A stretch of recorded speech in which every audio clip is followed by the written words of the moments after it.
One of the biggest limitations that we tend to face when trying to reach our goals is the fact that we're not very good, many of us, at setting good targets.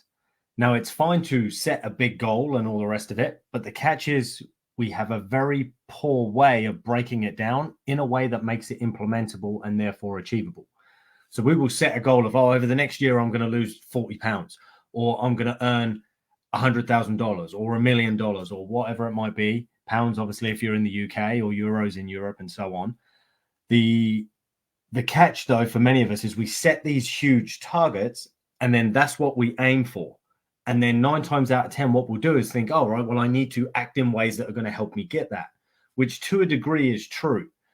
But the catch is we don't have the capacity to consistently act in the ways that someone, for example, if I earn 50 grand a year and I set my new target at 500,000 a year, I don't have the capacity to consistently operate at the level of somebody that earns 500,000 a year yet. So my plan would then be to, of course, develop those skills.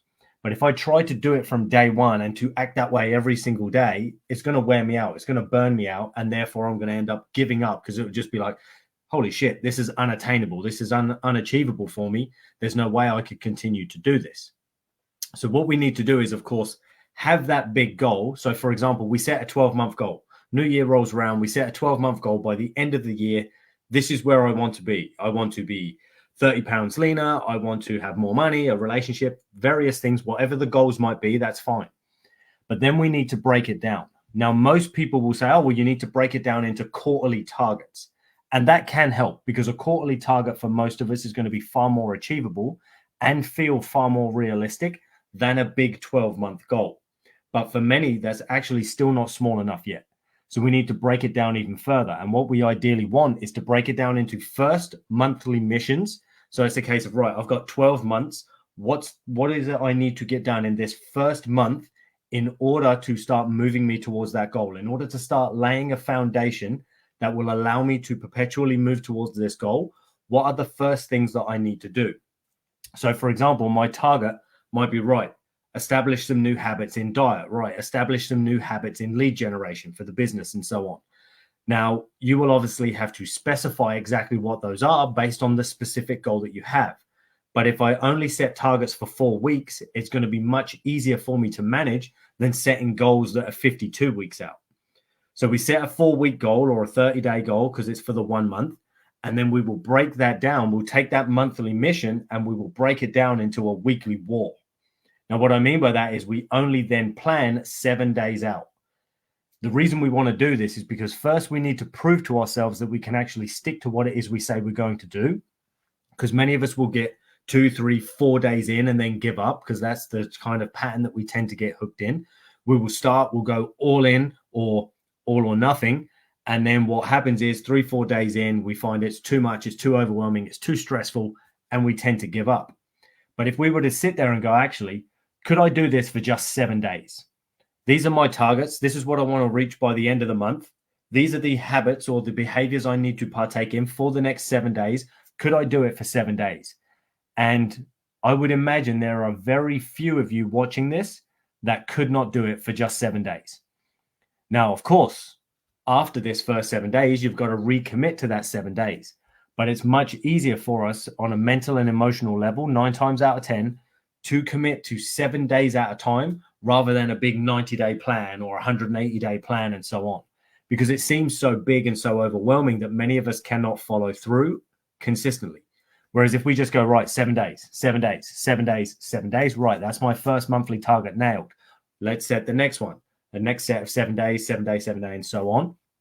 Breaking it down into those 7-day targets often makes it much easier to manage on a mental level and therefore easier to implement on a physical level. So we want to break it down, not only in terms of, right, here's the outcome I want, but also we need to identify, well, here are the specific actions or habits or behaviors I need to engage in order to make this outcome a reality by the time I get to the end of the month. So we take that monthly mission, we break it down into a weekly war, and then, of course, we have our daily action steps that are going to be required in order to get there. What we will often find at this point is it will require, most likely, far less than we think, Because when we look at the big goal, it seems like, holy shit, I'm going to need to do this, this, this, and this. But once we've broken it down into a monthly target, there's often going to need, or it is often going to need far less from us in order to become a reality. Because obviously that monthly target is so much smaller than the 12-month target. So therefore, again, mentally, emotionally, that makes it easier for me to commit to, because now I believe it's achievable. Whereas the huge actions that might be required to reach a 12-month goal, they often seem unrealistic and unattainable. So therefore, we don't fully go all in. We kind of have this idea and this desire to, but we don't necessarily have the confidence to follow through. So when we break it down into a 7-day weekly war, then establish what the daily habits of that weekly war are going to be, then it's much easier for us to stick to. Because, for example, if my goal over the next year is to lose, say, 4 stone, 5 stone, something like that, that may be, say, 50, 60, 70 pounds of weight. Well, that's a lot. But if I break it down and go, well, in the first month, all I would need to lose in my first month is 10 pounds or 5 pounds. Well, in order for me to lose 5 or 10 pounds is, of course, that's going to require far less commitment, far less effort, energy than losing that total 70. If I'm looking at it from that perspective. So all I might actually need to do is remove some of the junk that I'm eating, maybe start walking every other day. Or if I want to use a gym, of course, I could do that and do a little bit of exercise 2 or 3 times in the week, and then maybe get to bed a bit earlier. Now, they don't sound too strenuous, too extreme, and that's because they aren't. So therefore, it's easier for us to commit to those simple, small actions that will allow us, okay, well, the first week I lost 2 pounds. Next week I lost 3 pounds. Third week I lost 4 pounds or 1 pound or whatever it might be. Depending, of course, on the amount of action we take, that will determine the rate at which we lose. But in the early days, we don't have to do much, and we tend to get very good and very quick results just from small, minor tweaks. And as again, focusing on that 7 days at a time so we can break that large, seemingly impossible goal down into small, manageable, and perfectly possible, attainable targets. So if you have any questions on this, guys, or you want me to provide you with some worksheets and things that you can use to actually break this down for yourself that I use with my clients, just comment below or reach out to me in the DMs and I can get those over to you. But as I say, the key here is basically just taking that big, seemingly impossible goal and breaking it down into smaller, more manageable chunks.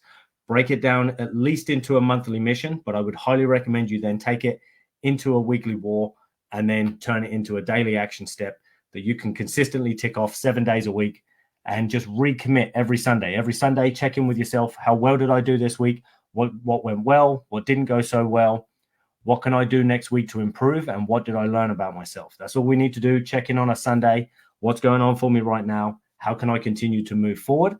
And what do I need to do new next week that will keep me moving forward at the pace that I'm currently moving? Thanks for watching, people. As always, if you have any questions, drop them below. And if not, I look forward to chatting with you all in my next video. Take it easy, people.